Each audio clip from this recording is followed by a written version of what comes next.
Kalau lu takut dicaci, kalau lu takut dimaki, jangan jadi penggigil. Ada omongan-omongan di belakang tuh pasti ya udah biasa.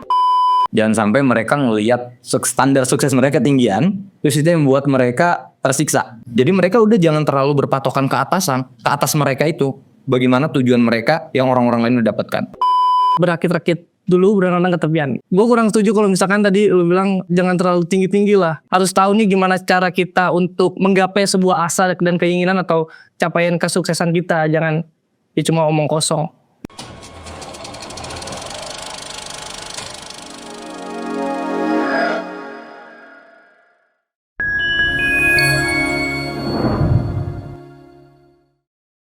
Halo Kopi Friends, kembali lagi bareng gue di sini Akbar Dipa Prasetya. Kali ini gue akan menemani kalian dalam siniar kita kali ini, dan gue nggak sendirian, gue bareng dengan 3 orang hebat di sini, orang yang sangat luar biasa pastinya. Pertama ada Bang Renar di sini, beliau adalah wakil ketua HMPS KPU UIN Jakarta. Betul. Di sebelahnya ada Abang Ian. Ya. Bang Ian ini ketua umum Himpunan Mahasiswa Komunikasi Penyiaran Islam Universitas PTIQ Jakarta. Dan yang paling spesial di sini ada Kak Mariam, Presiden Mahasiswa Dema FUDI Jakarta. Nah, kali ini kita bakal ngobrol santai aja. Getum, Bresma, amal apa nggak data. Jadi sudah ada obrolan yang berat-berat. Obrolan kita di sini santai tapi berisi. Gitu. Sudah juga santai tapi berisi. Santai tapi berisi. Di sini kita akan ngobrol sekitar selama 30 menit terkait masalah ke-KPI-an lah. Oke, aku pengen nanya dulu nih kabarnya. Untuk dari Bang Renal, gimana kabarnya nih Bang? Alhamdulillah sehat lah ya. Alhamdulillah. Kalau misal dari Bang Yan? Sehat walafiat. Alhamdulillah ada di sini. Pres, gimana Pres? Ya bisa dilihat ya. Kayaknya sehat banget ya. Masih sehat ya. Alhamdulillah. 3 orang ini nih bukan, kalau nggak salah di sini yang orang lokal, yang orang Jakartanya itu cuma Bang Renal. Iya gue. Sedangkan 2 lainnya ini perantauan ya. Betul. Enggak sih. Udah gue merasa juga. Oh kira itu dari ini Kak. Gue kira lu dari luar juga. Dari mana emang? Kalau bayang gue sih lu dari Bugis. Oh iya, emang iya kalau Bugis. Enggak sih. Gue Tangerang Selatan, Pondok Aren. Oh, Kamsi juga. Ya, Kamsi. Gue pengen nanya dulu deh, kalian ini ngejabat udah berapa lama? Buat jadi wakil ketua, ketum, presma, udah berapa lama sih? Belum. Kalau dari pres dulu. Ya hampir setahun kan, alhamdulillah juga mau demisioner. Ini udah kombinasi berarti udah banyak yang dilewatin ya. Kayaknya. Harusnya sih, kalau belum banyak jadi pertanyaan itu. Tapi katanya setelah demisioner itu malah lebih banyak yang dilalui itu katanya. Harusnya. Jadi kayaknya belakang-belakang masih biasa aja. Kayaknya. Kalau dari Bang Yan sendiri, udah berapa lama Bang? Gue baru 7 bulan atau sekarang kayaknya lagi jalan 8 bulan. Udah lumayan lama juga. Lumayan juga. Dan kembali lagi bakal demisioner. Ya insya Allah. Cuman mungkin lebih lama ini. Mereka berdua ini luar biasa ini. Iya. Kalau dari Bang Rena? Pelantikan tuh Januari. Januari ya. Hampir SKP itu Januari, berarti terhitung udah hampir 11 bulanan lah ya. Hampir setahun. Selesai dong berarti. Januari insya Allah selesai. Dengan waktu yang panjang, tentunya jadi udah ngejabat ya 7 bulan dan problem lainnya lah. Pasti udah banyak yang dilewatin kan. Pastilah itu. Ada gak pengalaman, gue pengen nanya udah dari kalian bertiga sebenarnya udah ketemu, sebelumnya udah pernah ketemu atau baru kali ini nih? Kalau gue pribadi ya, kalau gue pribadi sama kamarnya ini baru pertama kali ketemu. Kita baru pertama kali ya ada komunikasi. Tapi kalau misalnya, kalau sama Bang Ian mah tiap hari. Tiap hari sama dia terus saya. Kalau Bang Peter gue pernah ketemu pas di acara FGD waktu itu. Iya. Disco ya. Yo di disco KPI ya waktu itu. Yoi. Itu udah pernah.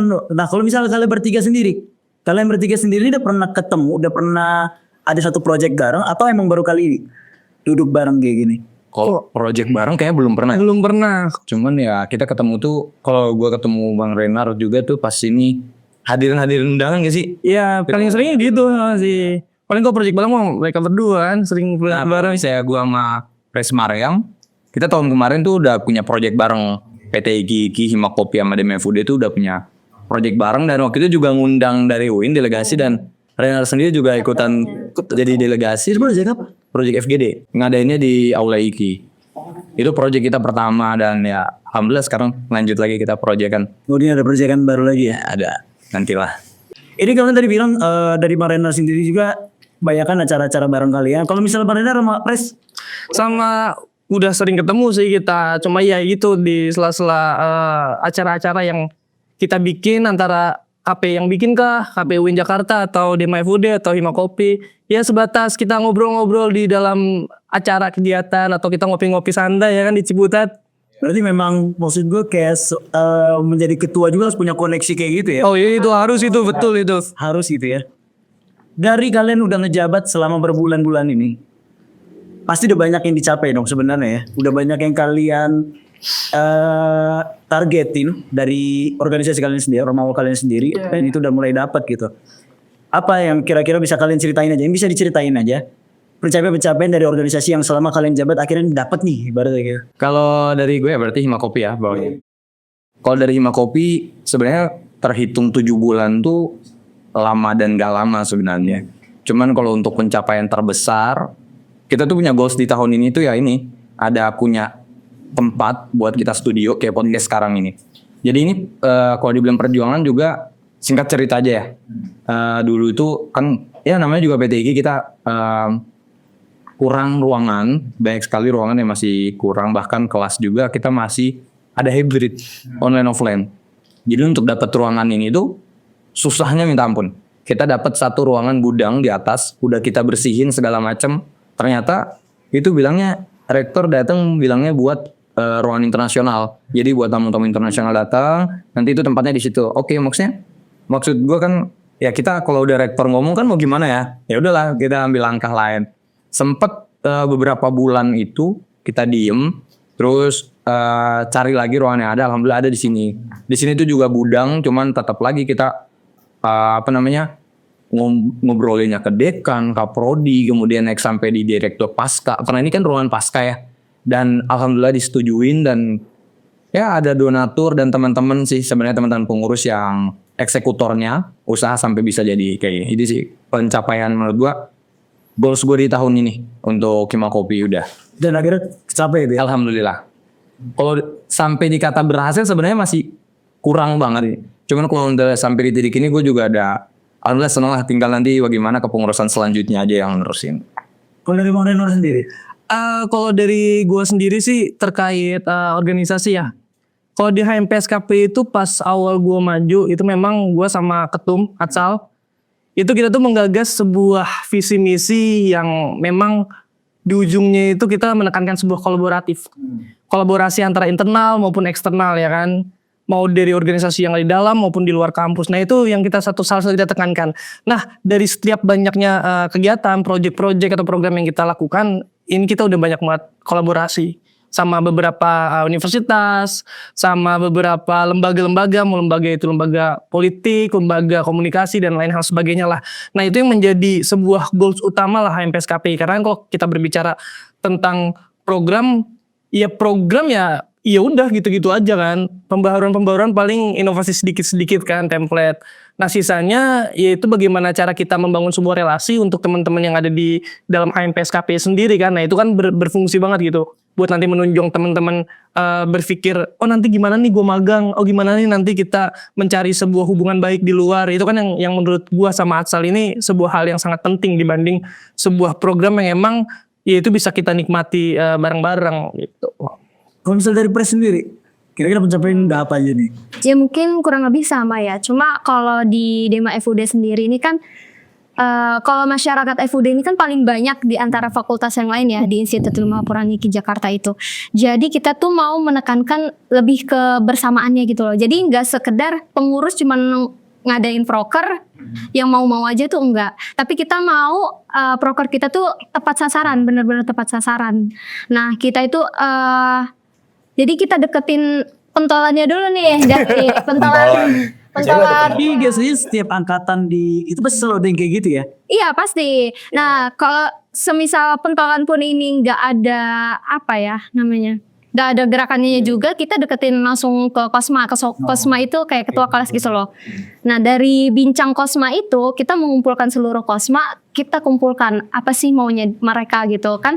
Karena kita hampir 1.000 ya FUD ini, FUD ya IAT ya sama KPI ini kan hampir 1.000. Jadi kan ya kita pengurus cuma 20-an dan gak mungkin mendengar semua dari langsung cacicu semua gitu. Jadi kita langsung kumpulin kepalanya maunya apa, dan mereka tuh pengen yang sesuatu yang beda sampai yang keluar gitu. Karena melihat fakultas yang lain ada yang sampai ta'aruf di luar daerah ya kayak gitu kan, karena memang sedikit.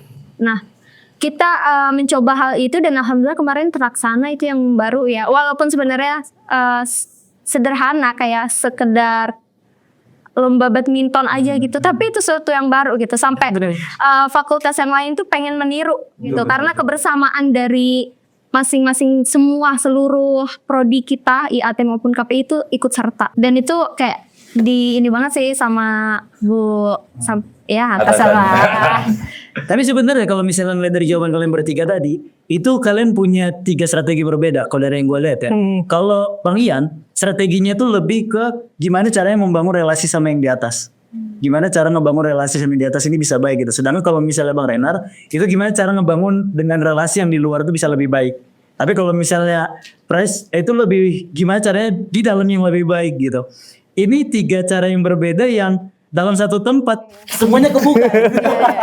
Maksud gue kayak kalian gak pakai satu cara yang yaudah cara ketua tuh cuman ini gitu. Jadi banyak opsi sebenarnya gimana caranya sebagai ketua bisa mengaplikasikan pencapaian-pencapaian dalam target-target itu gitu kan. Tapi kalau misalnya dari Bang Ian sendiri, menurut lo seberapa pentingnya hubungan antara pengurus organisasi dengan atasan kampus ya? Kalau seberapa penting ya penting banget. Soalnya kan kita ini kan hima ya, kalau di Himakopi hima itu di bawah fakultas. Jadi apapun itu ya memang kita pasti larinya ke fakultas, karena memang kita sampai sekarang pun ormawa yang ada juga belum kita laksanain. Jadi entah keuangan, kemudian kinerja, proker itu semuanya kita harus komunikasiin ke atasan, entah ke kaprodi ataupun dekan.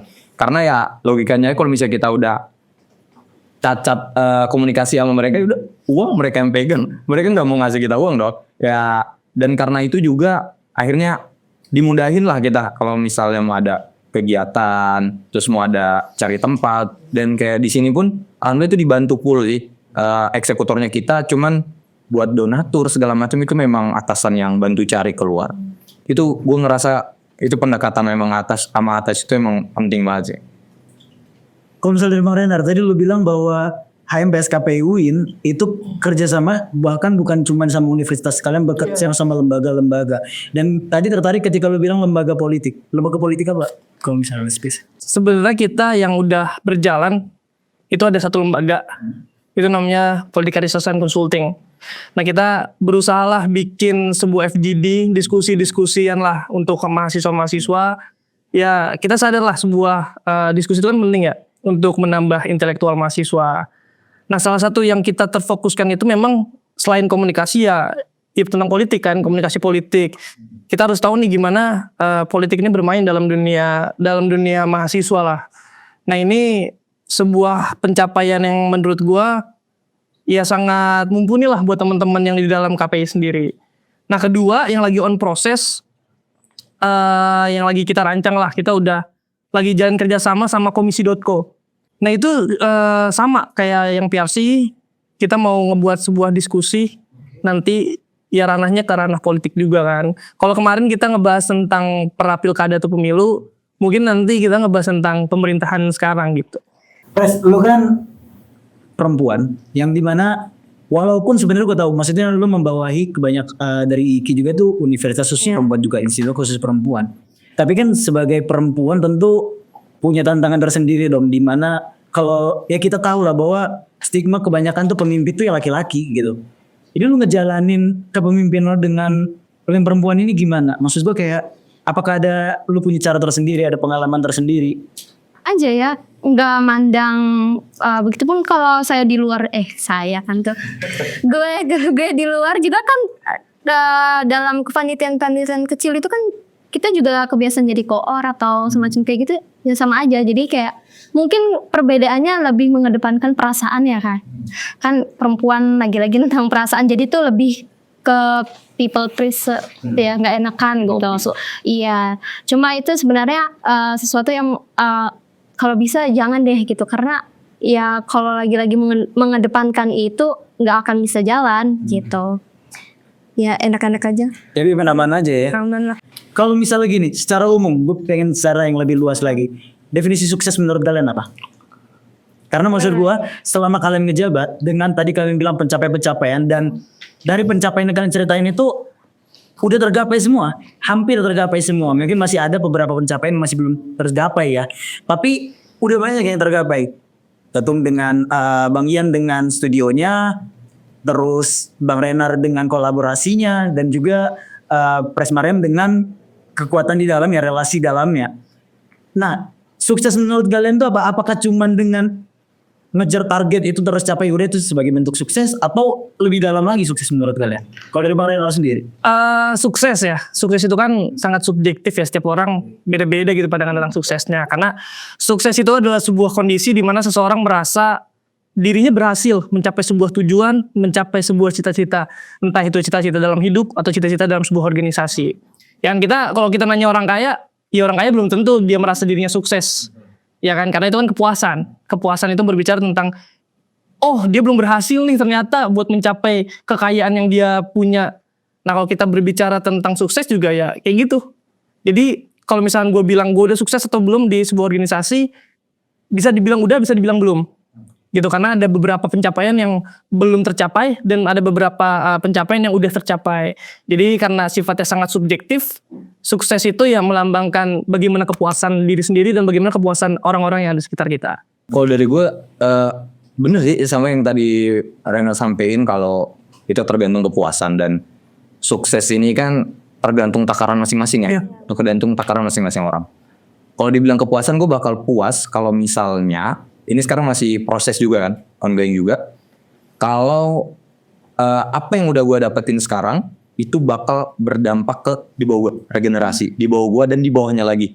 Itu kepuasan yang bakal gue dapet. Tapi kalau misalnya udah sampai di situ pun pasti kepuasan gue berbeda kan, lain lagi kepuasannya. Itu sih paling dari gue.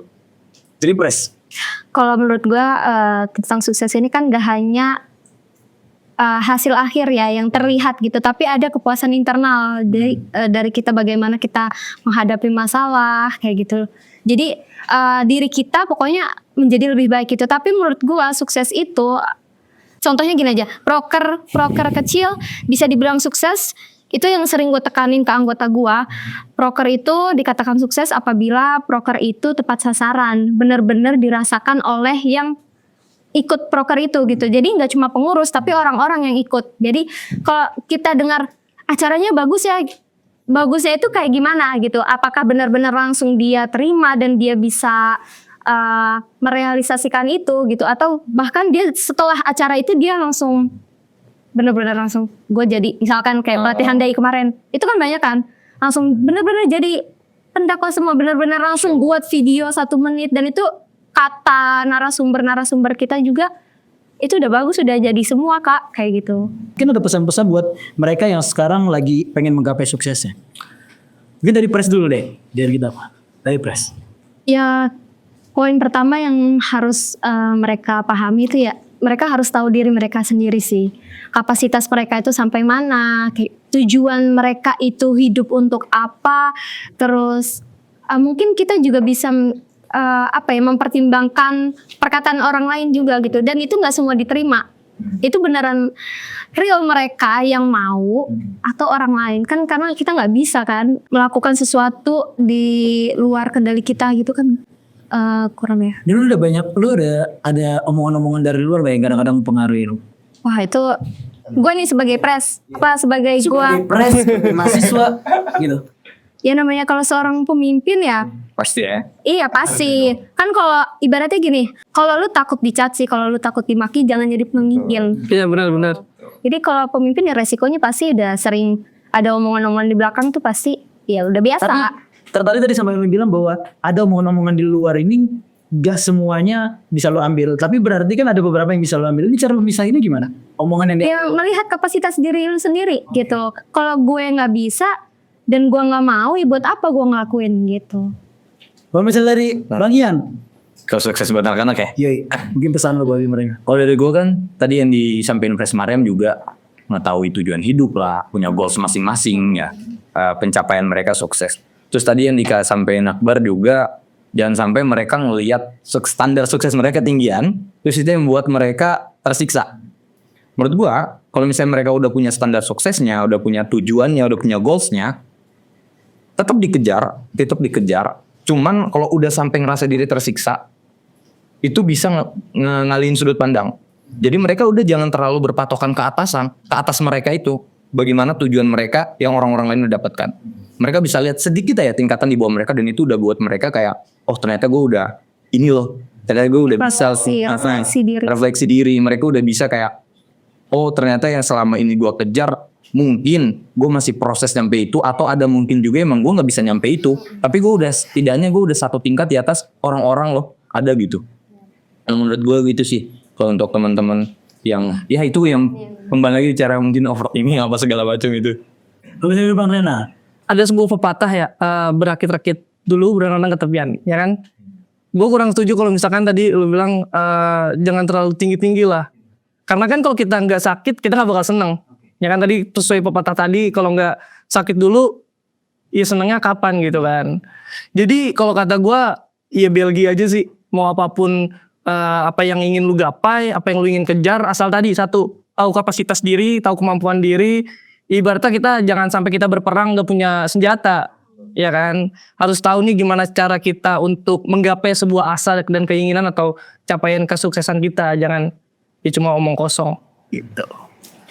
Tadi kalian sebenarnya berarti kan secara simpel ya, secara kesimpulannya bahwa poin yang paling utama adalah tahu kapasitas diri. Bahwa kita harus ngerti sama diri kita. Mungkin misalnya ada tips dari kalian gimana caranya supaya kita bisa tahu sama diri kita sendiri. Karena maksud gue untuk banyak banget orang yang kadang-kadang pengen, ya itu mereka tuh tahu kapasitas dirinya itu setelah mereka kena duluan. Mereka pasang tinggi, suksesnya ketinggian, akhirnya udah jatuh duluan, baru oh ternyata gue nggak bisa ya. Seharusnya itu kan dibalik ya, kita tahu dulu supaya kita bisa masang sukses kita di mana. Mungkin dari Barenar sendiri ada nggak lo supaya kita bisa tahu nih kapasitas diri kita? Kalau dari gue sendiri, kalau gue pribadi sebenarnya masih dalam proses tahap pencarian jati diri juga ya. Bagaimana diri gue dikenal dan bagaimana diri gue ini untuk menggapai sebuah asa. Nah cuma kadang omongan orang itu harus kita dengar. Mau yang baik, mau yang buruk. Biar kita tahu, gak cuma kita nilai diri kita sendiri. Kita tuh seperti apa, kita tuh punya apa. Tapi kita harus dengar juga. Orang lain tuh berpendapat apa sih tentang kita. Ya kan? Kalau misalnya orang lain berpendapat tentang kita buruk, tentang kita yang baik. Ya kita harus terima. Dan kita harus introspeksi diri. Kurang kita di mana, kita lebihnya di mana, berarti harus kita tingkatin. Kurangnya apa, berarti harus kita jauhin. Cuma ya tadi nggak semua omongan orang harus diterima, tapi harus didengar. Harus didengar. Jadi ya banyak-banyak untuk mencari jati diri bukan dalam diri sendiri, tapi di dalam orang lain. Berarti memang kita dari omongan-omongan itu ya kadang-kadang omongan itu kadang ada yang benar. Benar, ada yang benar. Dan itu bisa jadi self improvement kita. Ya benar. Kalau misalnya dari Bang Yan, menurut lu gimana? Caranya biar kita bisa tahu tujuan diri kita, kapasitas diri. Sebenarnya pembahasan gue mencari tujuan jati diri ini agak buta. Karena sampai sekarang pun tergantung orang mau menilai kita apa gitu. Misalnya kita sebagai apa ya itu mungkin pandangan mereka terhadap kita. Terus kalau misalnya kita mau bilang apa jati diri lu, apa ini kayak sebenarnya masih bingung banget juga. Cuman kalau untuk mencapai itu gue sering dengar tuh prosesnya kita improve ke banyak hal. Kita cobain apa yang ada di depan, tantangan-tantangan kita ambil karena ya setelah kita ambil, setelah kita telusuri dan setelah kita ya itu semuanya, setidaknya kita punya pandangan kalau oh mungkin gue lebih respeknya kesini nih satu hal ini, gue nggak suka nih sama ini. Yang penting kita udah coba, jadi standar gue lebih banyak improve diri dan jangan takut ambil tantangan sih. Sebagai seorang mahasiswa KPI itu banyak banget yang bisa kita coba, broadcasting, film, terus penulisan novel atau jurnalis. Tambah lagi sebenarnya fokus kita kan terkait ilmu sosial kan, dan ilmu sosial ini terlalu luas banget. Kalau misal dari Pres sendiri, gimana cara menurut gimana cara supaya kita bisa tahu sama diri kita? Ya mungkin sama ya. Kalau kata guru gue, kamu coba semua apa yang pengen kamu coba. Kalau kamu nggak suka, ya udah. Berarti kamu tidak menguasai hal itu. Kamu cari yang lain sampai kamu ketemu kamu sukanya apa. Itu cukup, itu sih yang bikin kita paham diri kita itu butuhnya apa. Bukan mau ya, tapi butuhnya apa. Oke. Bahwa tadi kayak gue bilang, kalian bertiga di sini tuh orang yang luar biasa. Yang mungkin jadi inspirasi untuk adik-adik semester kalian, adik-adik tingkat kalian gitu kan. Bahwa gue pengen deh buat jadi kayak Bang Renar, bisa tampil di depan, bisa ngomong di depan, atau pengen jadi kayak Kak Mariam, bisa ngomong di depan, bisa tampil berani di publik gitu, ataupun jadi Bang Ian bisa merangkul keseluruhannya.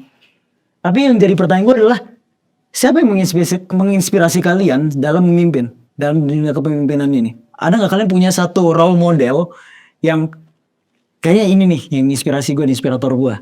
Kalau misalnya dari Bang Renar sendiri, Ada satu orang, ini dia pemimpin yang sangat bijaksana. Namanya Salahuddin Al-Ayyubi. Ya, dia memimpin sebuah peperangan di Yerusalem, merebut kota Yerusalem. Kenapa gue termotivasi sama Salahuddin Al-Ayyubi? Cara dia memimpin itu sangat bijaksana. Bagaimana dia mengatur sebuah strategi dalam peperangan, ya kan?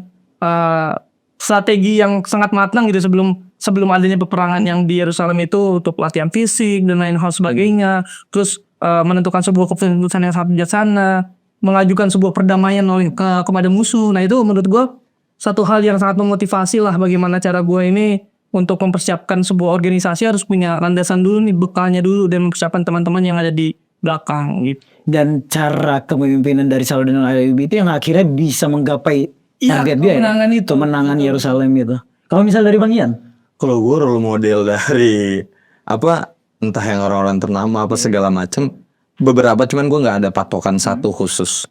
Cuman kayak dari ini sih, inspirasi gue dari orang tua gue, dari bapak gue juga, dia kepala di kantornya apa segala macam. Jadi entah dari strategi-strateginya, terus kemudian cara dia buat ngerangkul mungkin pegawai-pegawai dan lainnya, gue banyak belajar dari beliau sih.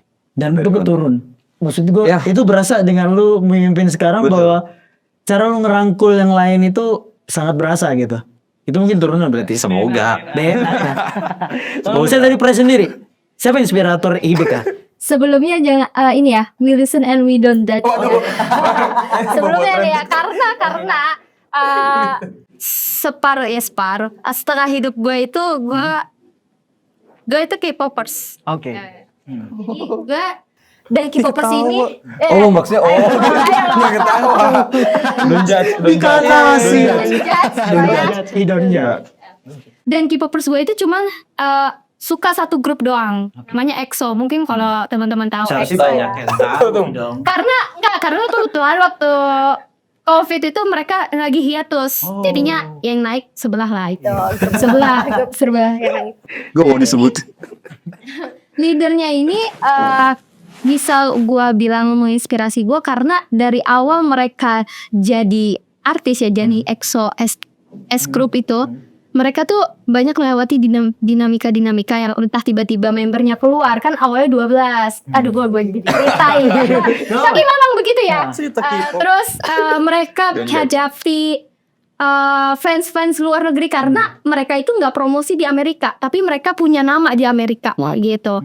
Itu keren. Terus selanjutnya ya, netizen Korea kan ya 11-12 sebenarnya sampai Indonesia, cuma lebih ya. Itu parah banget, dan dia sebagai leader bisa menguatkan itu. Dan yang paling gua notice adalah dia merayakan hal-hal kecil gitu. Jadi memperhatikan hal-hal kecil yang itu selalu diapresiasi oleh dia gitu. Dan buktinya grupnya masih bertahan sampai sekarang. Itu kenapa menurut gua dia leader yang hebat sih. Dalam beberapa poin memang Korea Selatan ataupun K-pop ya, itu bisa jadi inspirasi kita sebenarnya ya. Iya benar, jadi nggak melulu hal yang negatif gitu. Kita Gue bisa tuh ambil sisi positif. bikin film suka banget ngeliatin role model gue adalah film Korea, drama Korea sebenarnya. Tapi kan gini, kalian selama ngejabat tadi kayak gue bilang bahwa kalian punya target sendiri, dan beberapa target itu udah kalian dapetin. Cuman kan pasti nggak akan lepasin dari tantangan sebenarnya. Pasti selalu ada aja hal-hal yang mungkin nggak sesuai dengan rencana gitu. Mungkin dari kalian ada nggak ada cerita di mana tantangan dapet dan cara kalian solusinya gimana tuh dengan tantangan itu? Kalau dari Bang Ian sendiri? Kalau gue tantangan terbesar ini ya mungkin juga tuh Mama Pres juga mungkin ngerasain itu, memahami karakter teman-teman pengurus sih. Karena kan tujuan ini nggak bisa gue raih sendiri, pasti tetap pakai kepengurusan gue yang kita sama-sama ngeraih. Untuk gabungin dan untuk kopin buat jadi satu tujuan kita, pandangan kita bareng, itu yang agak susah. Karakter dari teman-teman pengurus apa segala macam, dan itu mungkin tantangan yang mungkin sampai sekarang juga masih perlu emosionalnya ya kita bangun buat nyapai itu. Kalau misalnya dari Pres? Tantangan itu ya. Ada 2 tantangan. Pertama itu adalah penyesuaian perubahan zaman. Ya perubahan teknologi dan lain sebagainya itu soal tantangan terbesar dari sebuah organisasi. Yang kedua ini adalah tantangan indikator keberhasilan sebuah organisasi. Nah kalau menurut gue pribadi ada 3 indikator keberhasilan sebuah organisasi yang kita harus kejar lah dalam sebuah wadah organisasi. Mau itu kita rangkai dalam sebuah program atau lain hal sebagainya. Yang pertama itu intellectual growth. Bagaimana dalam organisasi ini meningkatlah intelektualnya, jangan sampai masuk organisasi yang nggak dapat apa-apa, yang pengetahuan apapun tuh nggak dapat, itu sayang banget. Itu kan bisa kita rangkai dalam sebuah program-program discuss. Yang kedua itu adalah organization have a social impact. Tadi udah dibilang sama Mas Marin juga kan, bagaimana sebuah organisasi ini menghasilkan sebuah kemaslahatan bagi banyak umat, kemaslahatan untuk sekitarnya yang di dalam maupun di luar organisasi. Yang ketiga soft skill, peningkatan soft skill. Kenapa nggak hard skill? Karena menurut gue hard skill ini teman-teman di luar organisasi pun bisa dicari itu. Cuma kan kalau soft skill ini yang sangat dicari dalam sebuah organisasi. Pertama team working kan, itu sangat amat ya kan. Teamwork. Terus bagaimana cara seseorang untuk berperilaku, berkomunikasi, melakukan komunikasi upward and downward communication, itu kan perlu. Itu yang harus ditekankan dalam sebuah organisasi. Jadi menurut saya itu tantangan-tantangan terbesar lah dalam sebuah organisasi. Dan kadang tuh maksud gue masih ada juga, kita udah lama ngejabat, kita udah lama jadi pengurus, ujung-ujungnya setelah demis, ya nothing juga untuk diri kita sendiri ya tuh. Kadang-kadang kayak ada beberapa pengurus yang mungkin ya tadi karena karakternya sendiri yang ngebuat dia akhirnya nggak bisa mencapai kesuksesan dari berhasilan dia sendiri gitu di organisasinya. Kalau misalnya dari Pres, tantangan yang terjadi apa nih Pres selama jabat? Mungkin ya lagi-lagi perempuan ya. Iya. Jadi lebih nggak enak sih, apalagi ke teman seangkatan ya. Kadang kan kita mikirnya, aduh nggak enak sih itu sendiri, gitu kan, itu sendiri. Tapi mau nggak mau kita kan sebagai pemimpin tuh harus memberikan pemahaman gitu. Jadi bagaimana kita cepat berpikir untuk pengolahan kata itu yang gimana kita harus ngomong yang benar nih, yang gitu. Itu mungkin lebih ke teman sendiri sih. Dan sebenarnya itu maksud gue jadi permasalahan tau sebenarnya. Maksudnya kadang kita susah memposisikan diri kita sebagai ketua dan diri kita sebagai teman. Betul. Iya benar. Ya kan itu tuh susah banget kita. Ini gue lagi di posisi ketua atau sebagai teman ya. Kadang kita lagi main ke tempat teman, entah ngomongin masalah organisasi, ujung-ujungnya kan jadi kita ketua dong ngomong kayak gitu. Padahal niatnya santai. Padahal kita ini santai. Betul juga sih. Tapi kalau kayak tadi gue udah minta pesan ke kalian juga terkait kesuksesan. Kalau misalnya pesan untuk pada calon pemimpin, orang-orang yang pengen seperti kalian, yang menjadikan kalian sebagai inspirasi untuk menjadi pemimpin gitu. Mungkin ada pesan-pesan dari kalian untuk calon-calon pemimpin ini, dimana gue tahu bahwa sebagai anak KPI ini sebenarnya ladang menjadi pemimpin itu besar banget untuk kita. Karena yang dilatih di kita tuh ilmu sosial, jadi kita untuk menjadi pemimpin dan tahu dengan keadaan sosial itu besar banget gitu. Kalau misalnya dari kalian sendiri, pesan-pesan untuk kepada calon pemimpin, kira-kira apa? Yang lalu nih. Dari mana dulu?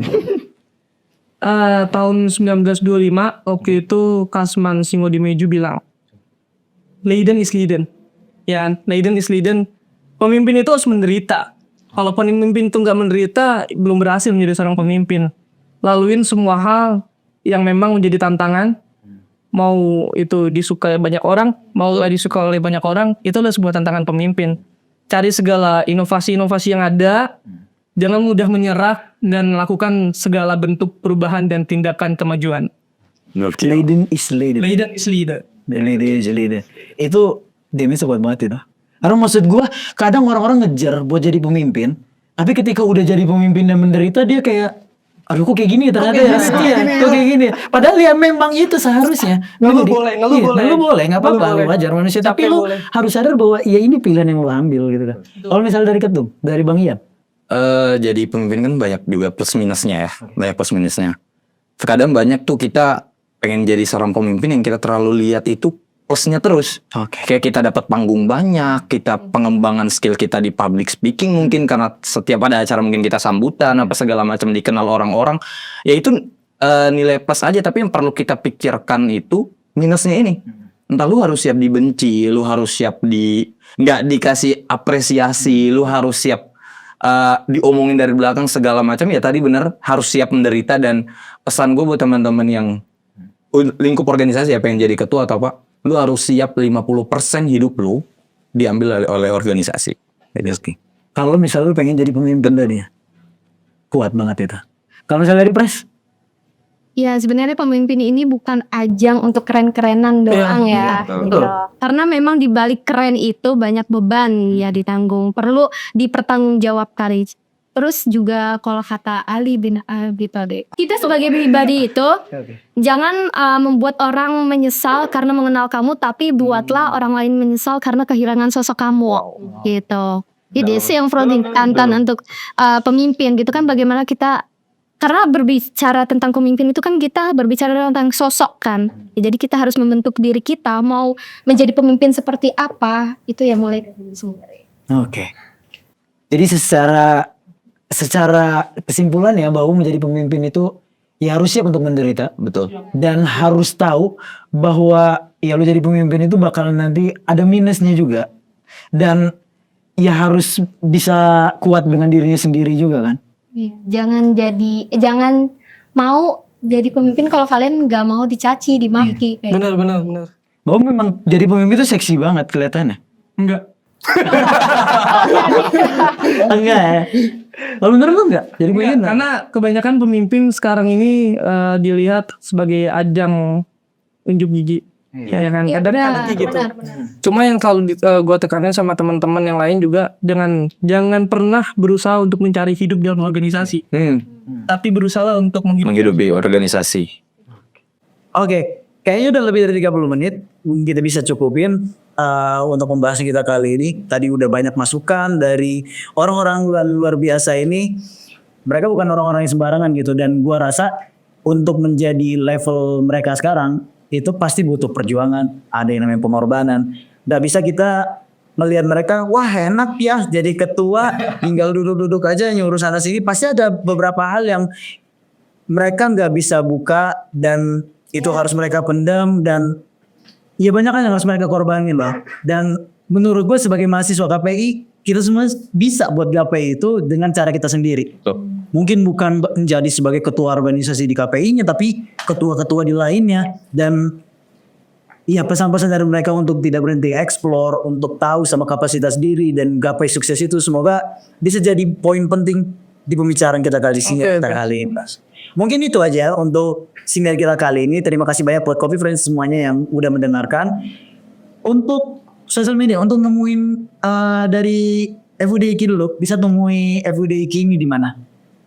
Ya kita cuma punya platform 2 ya, Instagram sama TikTok, sama Dema FUD IKI Jakarta .official. Kalau misal dari Himakopi sendiri, Himakopi bisa di IG Himakopi PT IKI. Kemudian di TikTok juga sama, di YouTube Himakopi PT IKI Official kalau nggak salah, sama satu kita baru peluncuran website kemarin himakopi.org. Jadi bisa cek teman-teman di situ segala macam kegiatan Himakopi. Bang Rena, dari kalau dari KPI sendiri itu punya banyak media sosial juga ya, sama kayak teman-teman tadi. Kita bisa temuin KPI UIN Jakarta tuh di Instagram itu @kpi_UIN_JKT ya. Terus di TikTok juga, di YouTube juga kurang lebih sama. Pokoknya ketika kalian cari KPI UIN Jakarta itu udah pasti ada. Oke, itu aja mungkin buat siniar kali ini. Sekian, wassalamualaikum warahmatullahi wabarakatuh.